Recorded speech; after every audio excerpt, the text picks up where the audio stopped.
daw minapusuan na babae at sa pick-upan hindi na siya kampante. Wala nang sinabi, tapos walang masabi. Binili Bakit yata kaya sila eh. ganun? Hindi na siya tulad ng dati. Hindi na siya swabe, di na makadiskarte pagdating sa babae, hindi na siya ang dominante. Naubusan ng bala, wala nang atake. Pagdating sa pick-upan, hindi na siya ang hari.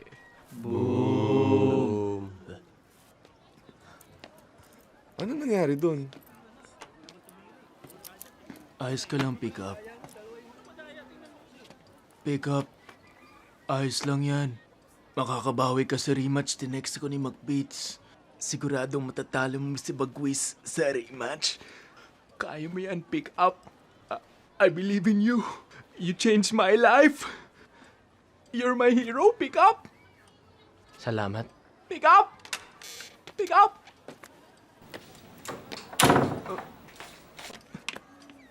Ano nangyari doon?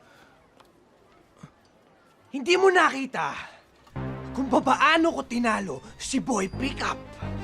Napahiya siya! Kaya ngayon, ay ako na ang hari ng mga pikapistas. Tandaan mo, pansamantala lang ang panalo mo.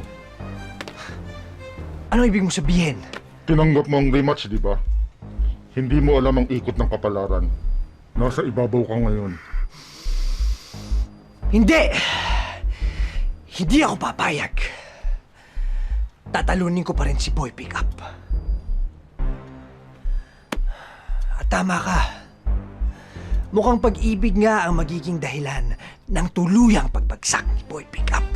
Sa bagay, isn't it ironic? Isang babae ang dahilan ng paglubog ni Boy Pickup.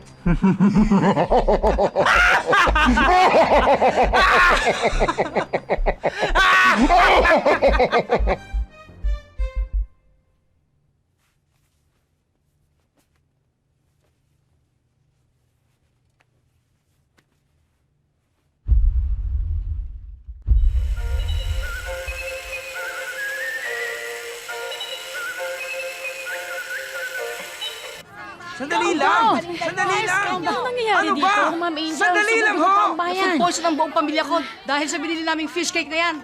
Oo nga, nagsakitan lang. Bayaran yung pang-ospital ng mga anak ko. Dapat sa inyo kinakasuhan at pinapakulong. Mga lason pa lang binibenta nyo rito. Paano naman to? Hindi pwede to. Magreklamo kami dito. My Bayad boss namin. is here in the country.